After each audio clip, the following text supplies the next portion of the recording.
千里之行，始于足下。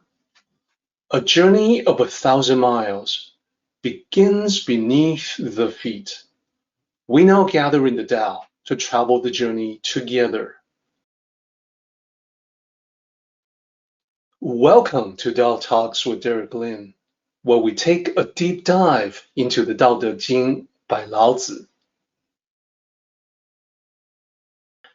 As always, I want to extend my welcome to you. Thank you for joining us. I would like to invite you to center your thoughts and direct your attention to this moment in time, to the here and now, to be fully present and mindfully aware as we are ready ourselves for this sacred process in the Tao with one another.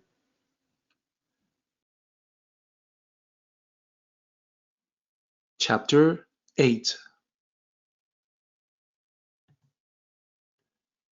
Here is the title for this chapter. Again, it is 3 characters, just like what you have seen in other chapter titles. And it is read, I've written it down left to right. The first character is to be like something or to resemble something. The second character, the character in the middle, that is the character for water. The third last character, the one on the right, that's the character for chapter. So this is the like water chapter. And this means resembling water as opposed to preferring water. So what does it mean to be like water? And how is it connected with the previous chapters that we have already discussed? Well, in chapter 7 that we have just talked about, we saw that the proper utilization of the Tao is described as a selfless approach to life. The ancient sages made their observations and noted how nature served living things in that selfless way. An easy way to see this would be the river flowing through the heart of the valley. And this is the visual metaphor from a couple of chapters ago. This river in the heart of the valley nourished all living things along the way. The benefit of the river was for everyone, not for itself. In that way, it echoes heaven and earth. So in this chapter, chapter 8, Laozi zooms in on this central metaphor to focus on the water of the river, which symbolizes the Tao itself. When we connect the Tao to water in this manner, it becomes clear that we can all emulate the Tao by becoming more like water. Hence the title of this chapter. In other words, we can observe water, understand its characteristics, its aspects, its virtues, and apply them to our own conduct in our daily interactions in the material world. So that is the meaning of the chapter title. Now let's take a look at the chapter itself. Tao Te Ching, chapter 8. The highest goodness resembles water. Water greatly benefits myriad things without contention. It stays in places that people dislike. Therefore, it is similar to the Tao. Dwelling with the right location, feeling with great depth, giving with great kindness, speaking with great integrity, governing with great administration, handling with great capacity, moving with great timing. Because it does not contend, it is therefore beyond reproach. That is chapter 8 of the Tao Te Ching. So what I would like to do is to divide it up into sections to show the underlying structure of the chapter. This chapter has 3 distinct sections. And how do we arrive at this particular conclusion? Well, the most obvious poetic construction can be seen in the middle portion, in the middle section. You can see from line 5 down to line 11, we have 7 lines with the same structure. You can tell that the middle character in each 3-character line is exactly the same. It is repeated up and down that section. These 7 lines are the centerpiece of this particular chapter. The 7 lines collectively are the 7 virtues of water. So they form a section by itself. The middle section, the main part. So before that, line 1 to line 4, that is the introductory section. And then the last 2 lines are the conclusion.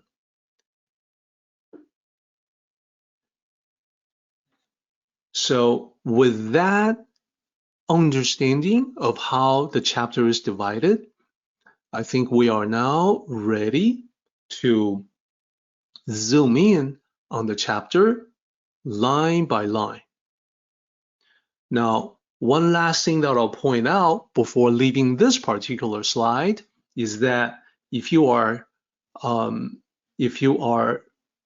very careful in looking at lines 1 and 2, you may note that the second character of line 1 and the second character of line 2 are the same. Indeed, it is the same character that you see in the middle of each line from 5 to 11. Even though the characters are the same, note that line 1 and 2 are not 3 characters in length. They are therefore not related in terms of poetic pattern to the lines 5 to 11. Now, the meaning, of course, is still important, and we're going to explore that. We begin with line 1. The highest goodness resembles water. This is the first line and one of the most significant lines in this chapter. Let's break it down in the 4 characters to see the meaning. So the very first character is the character for high or up, upper, higher, etc. And then the second character is the character for good or goodness. So it has a double meaning, which we'll cover in just a moment. And then the third character, that is the character that you saw in the chapter title, the first character of the chapter title. It means like or similar or resemble. And then the last character there, that is the character for water. And this is a good character to learn because it's one of the most common characters used in modern Mandarin, as well as here in the Tao Te Ching. So let me talk about the second character for just a moment. San. It has the same double meaning as good or goodness in English. What do I mean by double meaning in English? Well, oftentimes we talk about being good, like having a positive trait, a virtue, something that is positive. And example for this, like when we say good behavior, okay, that's preferred virtuous positive behavior, or good deed, something that benefits others, which is virtuous. So that's good in the sense of being positive. But we also, in our everyday spoken English, in our conversations, we oftentimes use good in another completely different meaning, and that is to be good at something. Being talented, skillful, this can be anything. Like someone is good at basketball. That's not a virtue. It just means that person is talented or skillful. You might say someone is good at singing, good at playing chess, good at anything, any activity. When we apply that idea to the Tao, it's about being good at life. That is to say, being skillful in applying the Tao to life. And I want to make sure we don't take this for granted. And this is because there are many who study the Tao diligently, but they are not good at applying the Tao. Therefore, they are not good at living life in accordance to the Tao. So despite their diligent study, they still don't end up with the smoothness, with the goodness that they can enjoy if they were good at the application. So I want to further mention that this line right here about the highest goodness resembles water, this is one of the most influential teachings from ancient times. It had a profound impact, not just on individuals, not just on the students who studied the Tao in ancient times and in subsequent generations. It had a profound impact on society. Indeed, the impact that it had spread far and wide. It is therefore no exaggeration to say that this particular teaching had a profound influence on the entire Eastern civilization as a whole. I am very happy that we are now having this opportunity to discuss it in depth. Let's continue on. Line 2, it says, water greatly benefits myriad things without contention. So again, because of the significance of this line, I want to break the characters down one by one to show how it's translated, how the translation is assembled from its components. The first character, same as before, it just means water. The second character there, that is a character for good or goodness. And remember the two layers of meaning, the dual meaning. The third character means to benefit, and this is a verb. To benefit someone is to provide them with help, is to give them something that is helpful to them. Then the next two characters together are the myriad things. So myriad, it's actually 10,000, but here it is not used in a literal sense. It just means many or multiple or myriad. Myriad things. After that, The third from last character is a connected character translated as but. And then the second from last character is not or no. It's the negation character. And the very last character is contention or to contend. So when you put this together, you end up with a translation, as you can see above. If you were to do like a verbatim transcription, water, good benefit, myriad things, but not content. You sort of get the sense of it. Lao Tzu is saying that water provides myriad things with a great deal of benefits, and it does so without contending against anything or anyone. That's the overall sense of the line. Now, if this is true for water, you know that Lao Tzu will reflect that and apply that to humanity as a whole, and to you and I individually. Therefore, in order to be good, you should emulate water. And when I say good, I mean virtuous as well as skillful. So you and I should emulate water in two primary ways according to what we see here in line 1 and 2. Number one, you should be a positive benefit to everyone around you. This is to say, water greatly benefits myriad things. It slakes the thirst of all the animals that come to the banks of the river to drink from it. That is the equivalent of us being of a benefit to everyone that we encounter as we go through life. Now, when I say everyone around you, I want to note that this is all-inclusive.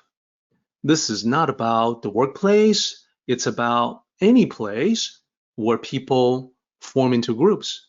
So this can be family, friends, co-workers, etc. Number two, the second way that we should emulate water is to never get into petty conflicts with anyone. This is the part toward the end of this line that says without contention. And the reason why is because contending against anyone is a waste of energy. It is contrary to the Tao. Why waste your time and energy like that when there are far better things that you can do? So keep in mind, good in this case is about being a good person and also about being good at living your life in the best possible way. So here, I specifically want to zoom in on the layers of meaning about the highest goodness being resembling water, and also that water has incredible benefits for all living things, and yet it is providing those benefits without contention. These are profound truths that every generation of students of the Tao must eventually come to a full realization. Not only that, but also to apply those lessons to life. The more you can apply them, the more powerful you can see that this teaching truly is. So I want to share a story with everyone to illustrate this process of understanding the realization and the application. It is a story that I call the Epiphany. Once, there was a boy who started studying martial arts relatively young, at the age of 13. This boy was a quick study. He was diligent. He was dedicated. He practiced whenever he could, whether it was inside or outside of class. he would spend his time outside of class practicing until he really got a particular movement. So very quickly, the boy became a star pupil, but there was something missing. What was that something missing? Well, you see, as a teenager, the boy was impatient. He could never sit still for long. His master tried to temper his excessive energy by teaching him the importance of gentleness and fluidity. The boy tried to listen, but his eagerness got the better of him. He could not quite comprehend what gentleness had to do with winning a fight.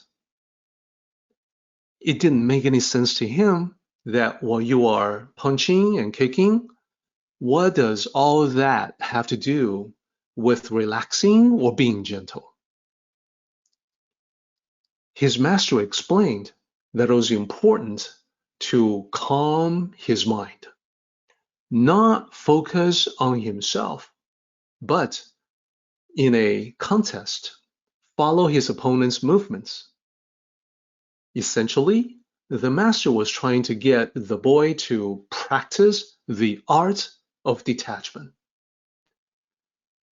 The master was thoroughly expert in the Tao philosophy and tried to impart some of that understanding to all of his disciples. He wanted the boy to respond intuitively to an opponent and not get caught up in his own strategy, obsessively calculating his own punches and moves. Now, the boy was smart, but his intelligence worked against him in this case. He got in his own way. He was like trapped in his own cleverness. The master knew this would be the case, because this was something that Taoist philosophy warned about emphatically. So the master told the boy to conserve his energy.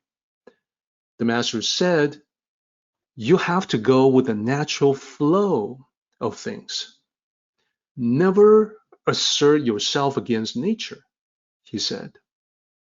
Never be in frontal opposition to any problem. You can control it better by swinging with it.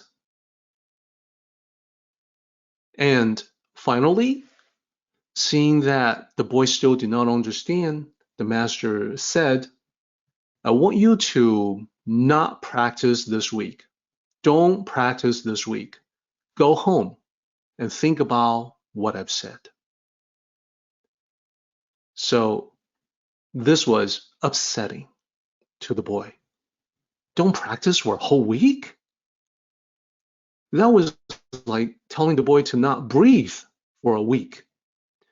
He was banished from class. So he, nevertheless, continued to practice on his own. He meditated and struggled. He tried to understand what his teacher was trying to tell him. He got nowhere on his own. Frustrated and with a lot of pent-up energy, he decided one day to take a small boat out onto the harbor. He stopped rowing after a while and just lay in the boat, letting the waves rock him back and forth. And he began to replay in his mind the conversation that he had with his master. His master urged him to think in a particular way. And he could not figure out what he was doing wrong. Why could he not understand what the master was saying? It didn't make any sense. He became frustrated. His fury, his temper spiked. He leaned over the boat and punched the water several times with his fist. After he did that, a thought occurred to him. He stopped punching the water and he looked down at his wet hands. He reflected, did this water just now illustrate the principle to me? I mean, I struck it with all my might, but it did not suffer. I struck it with all my might, but it was not wounded. I tried to grasp a handful of the water, but it was impossible. It slipped away. Water, the softest substance in the world, it could be contained in the smallest jar, but it only seemed weak.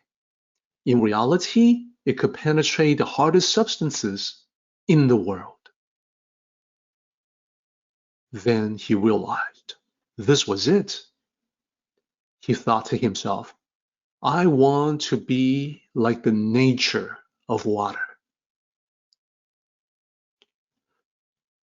Further reflection brought to him the image of the moon at night reflected on the surface of the water.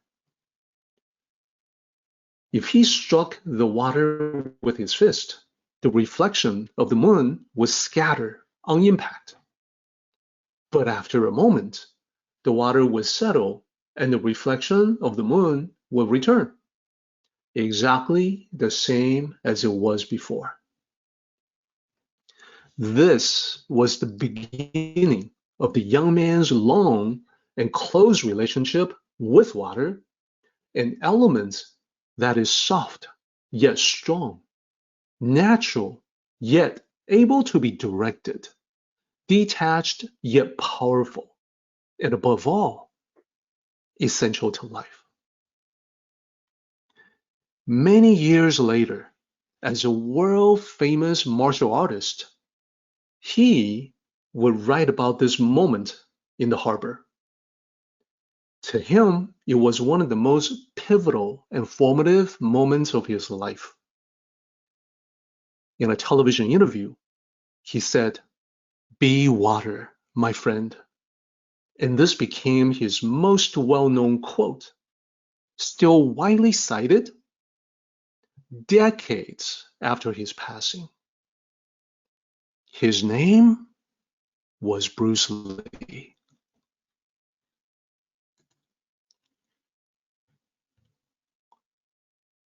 This is a true story, and Bruce Lee's realization about the virtues of water is something that we can dig into a little bit.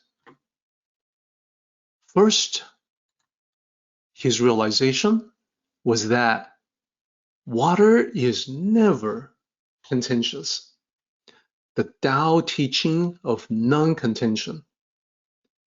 In the boat, he discovered that this was a primary virtue, a non-contentious nature, so that you can attack water all you want, but it never fights back, nor will it try to get back at you later on.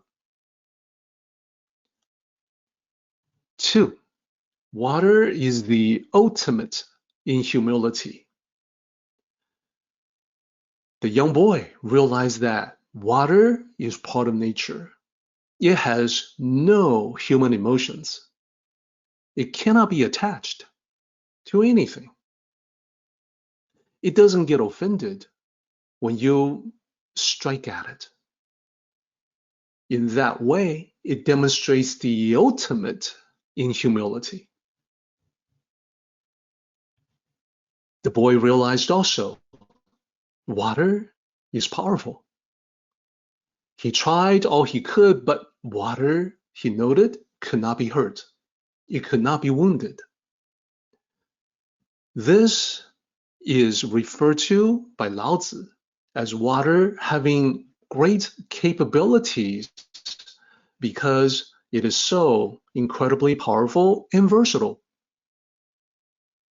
And lastly, the boy realized the water is essential to life. It is indispensable for life. It is absolutely a necessity. Water gives itself to everything, all living things. And all of the above is embodied in his quote, "Be water, my friend." And this is because water represents the soft and gentle yin energy that complements the active and fiery yang energy. If someone is able to harness both and have them work together for you, that is the key to success in anything that you take on in your life. So this was not only the principle that Bruce Lee lived by, but it also was something that had a widespread impact. Even today, it happens to also be a great match for this particular chapter, for you see, the virtues of water that Bruce Lee realized, they come exactly from this chapter of the Tao Te Ching. And Bruce Lee's master indeed was a student of the Tao. Later on, Bruce Lee himself would also be a philosopher of the Tao himself.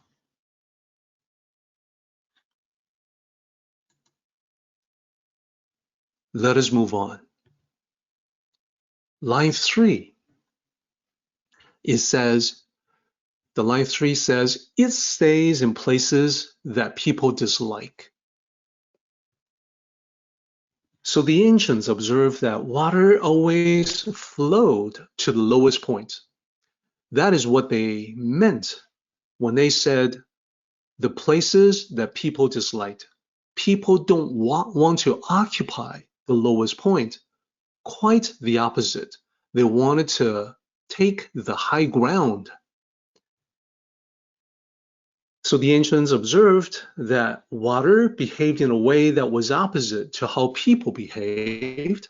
People go higher, water goes lower. And the higher place is what we would call a higher profile. In society, that is what most people prefer. This is true in ancient times as today. So here, I want to note that this line by itself, it stays in places that people dislike. If you just go by the words of the original text, there's no explicit indication that it was talking about the lowest places. But traditional teachings throughout all the generations since the time of Lao Tzu, plus all the commentaries, every generation of students, they all confirm the correct interpretation of this section.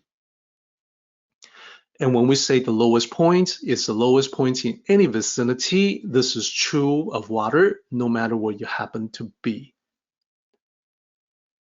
When we talk about the higher profile for people, this is indicating how people want to place themselves higher, have more positive attention.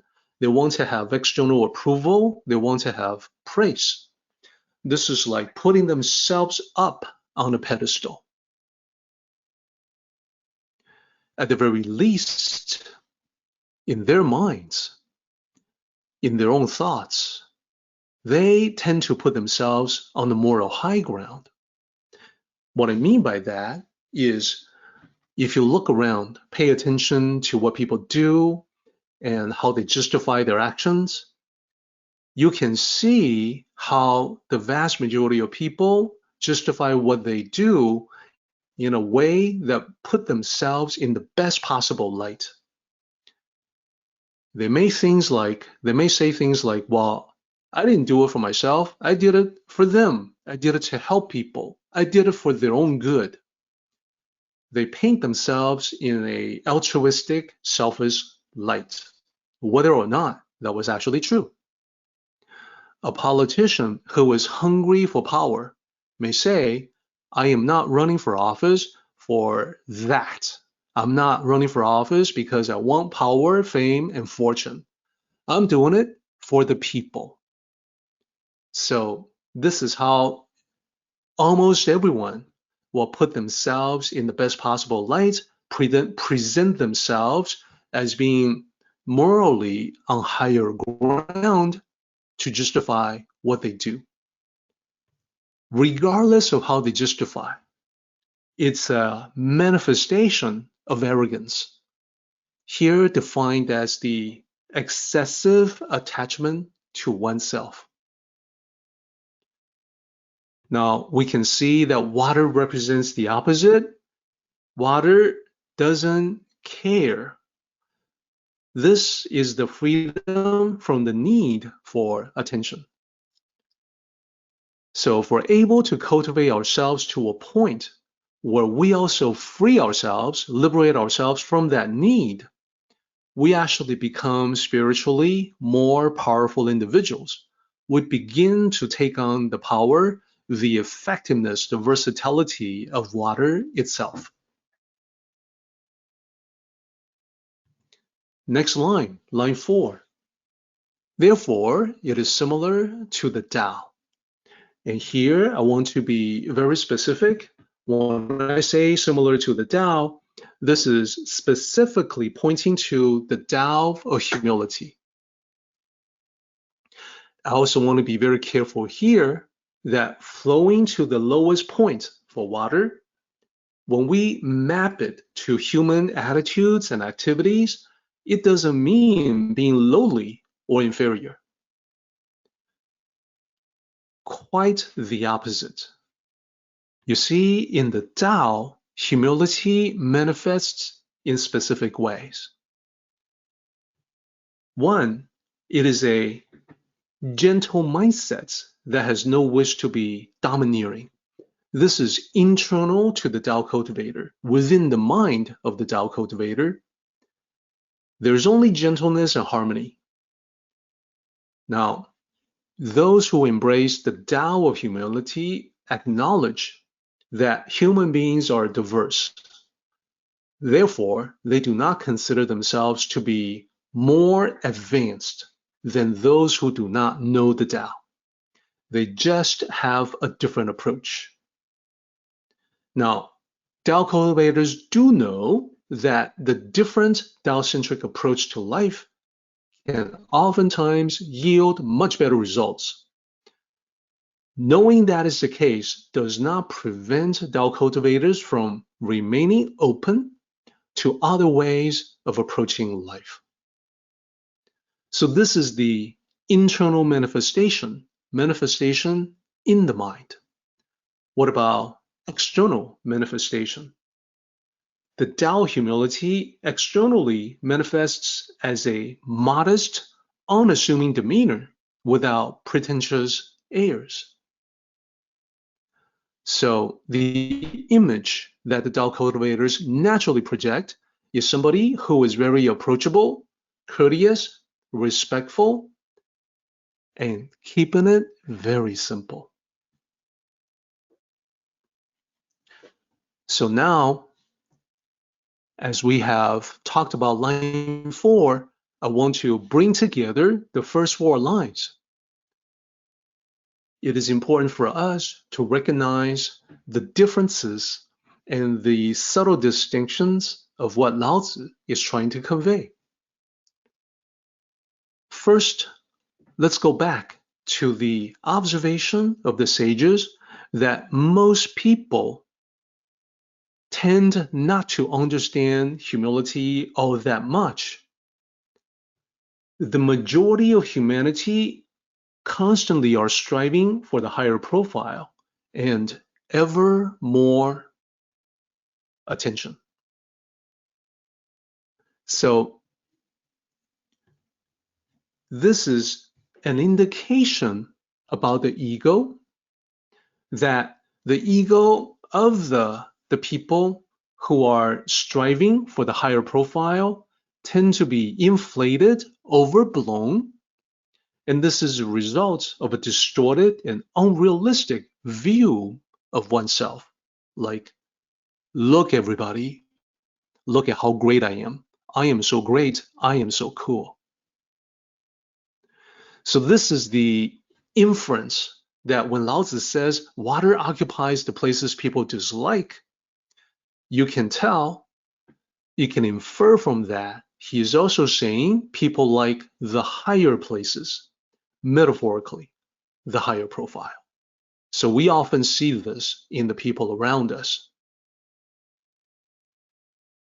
We know that whether in ancient times or modern times, the world is full of big talkers, show-offs, know-it-alls, blowhards. In other words, people who think too much of themselves.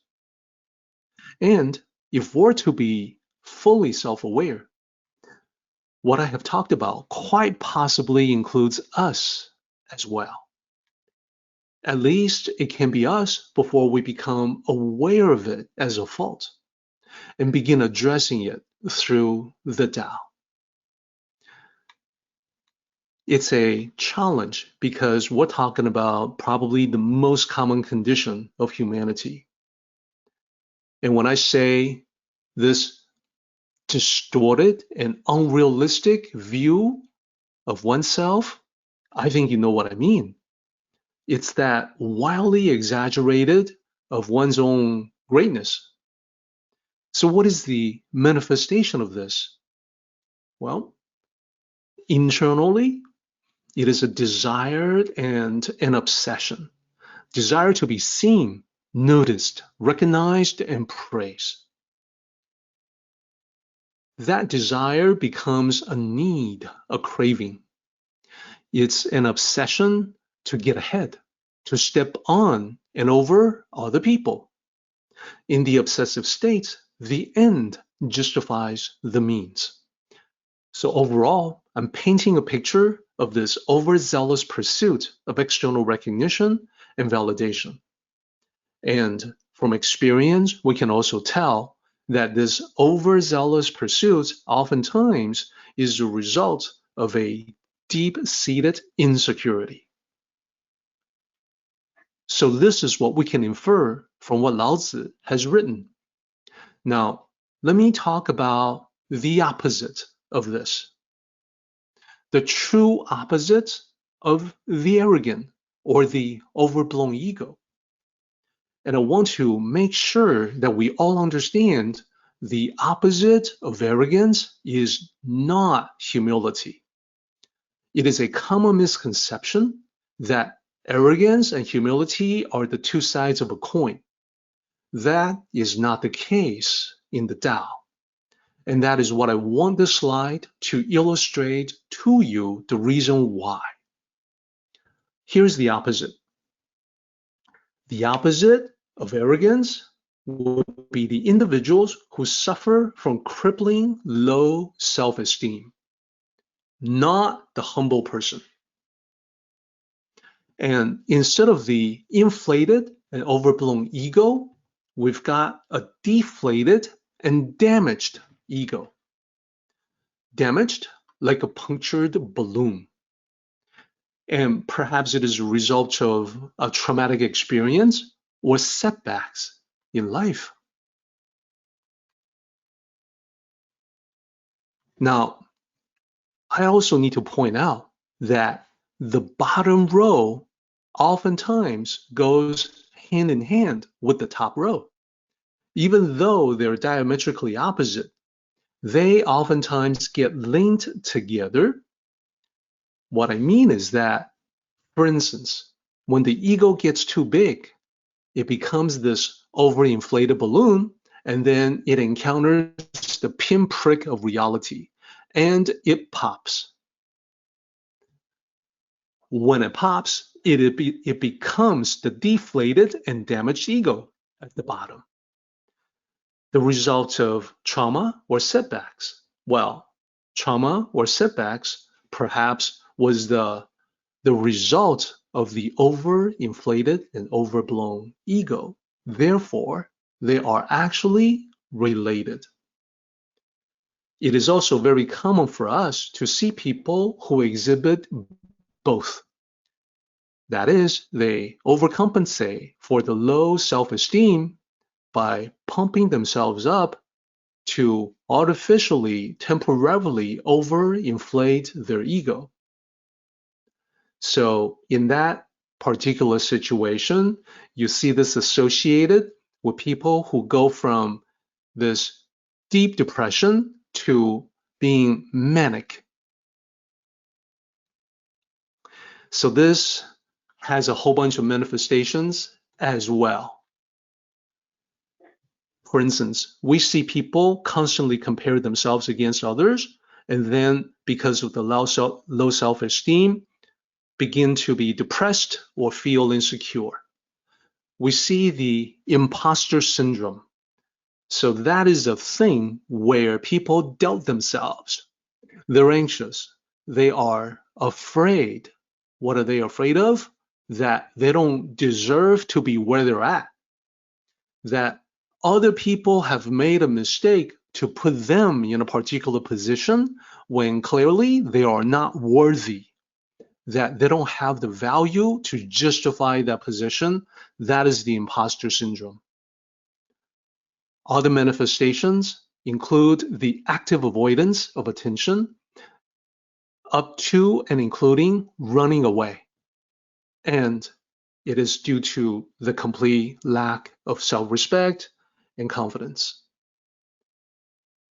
So in the middle of these two extremes, we have the equilibrium represented by the Tao. So this mindset, relatively few, it is only the Tao cultivators and the sages and the few truly wise individuals who may not know the Tao but understand the Tao intuitively. They naturally assume the lower profile with no need for external validation. Regardless of how you are validated externally, it does not increase or decrease your accomplishment. Then, what is the shape? What is the condition of their ego? Well, we're talking about healthy, moderate, and balanced ego, which is what you need to do to live your best life. And this is a result of cultivating the Tao of humility. So, as I said, this is the equilibrium, this is the balance between the validation, the excessive need for validation, and the self-sabotage on the two extreme ends. It is the balance of sanity between the insane extremes. And here's the manifestation. This is important too. I want to bring these to your attention as a very specific way to recognize behavior that is congruent and in alignment with the Tao. When you have the Tao of humility, you have confidence without conceit, dignity without disdain, politeness without pretense. Why is this important? Well, when you are humble, it doesn't mean that you are lacking in confidence. Quite the opposite. You can be very confident and yet very humble. This comes from the clarity of self-knowledge. You know quite well what you can do and where you must improve. Therefore, you are confident, but you are not conceited. This makes it easy to answer questions like, well, you talk about humility, but don't you have to show off a little bit in a job interview? You can see here that to practice the Tao of humility, it doesn't mean you have to downplay your achievements or your strengths. You can and should present yourself as confident and yet without conceit, because you have a realistic view about yourself, rather than the distorted and unrealistic view of the top row and the bottom row. This also makes it clear that water flowing to the lowest point, the Tao of humility, is actually a balanced approach. So if the water was to flow even lower, to seep underground, then we start to get into the low tier, the lowest row. So with this diagram, I want to suggest to everyone that what we want to be is in the middle, not too high, not too low, moderate, and balanced. Now we are approaching the top of the hour, so it is time now for us to jump to the conclusion, to the summary for today. I want to use these two simple words, be water, as our summary. As you saw in the Tao Te Ching, water benefits the myriad things. Therefore, to be like water, you must also be a force for good. You want to be the one that people can depend on, especially in the clinch. You want to be the one to bring a smile to others. You want to be a good, positive factor within a group. Number two, like water, you want to be non-contentious. Water doesn't contend against anything or anyone. In a similar way, you want to be the one to not only sidestep conflict, but also be the one to resolve disputes. You want to be the peacemaker, the one to bring harmony to the group. So combine this with the section above. You want to be the one that people can depend on. Yes, you want them to be able to depend on you, rely on you to bring the harmony, to be the peacemaker. Number three, perhaps most importantly, be humble. This means being the one who listens, to be receptive, to be somebody that others can talk to. Those who are arrogant, they don't really want to listen. They listen just to themselves. They are impatient when other people are talking. They can't wait to cut them off because they are in love with the sound of their own voices. And you want to be the one to learn from others. To learn is to be humble. To be humble is to gain in wisdom and knowledge. That is what makes it a powerful path to follow in life. Our meeting has come to an end, but the journey continues on. Until next time, may the Tao fill you with peace and happiness.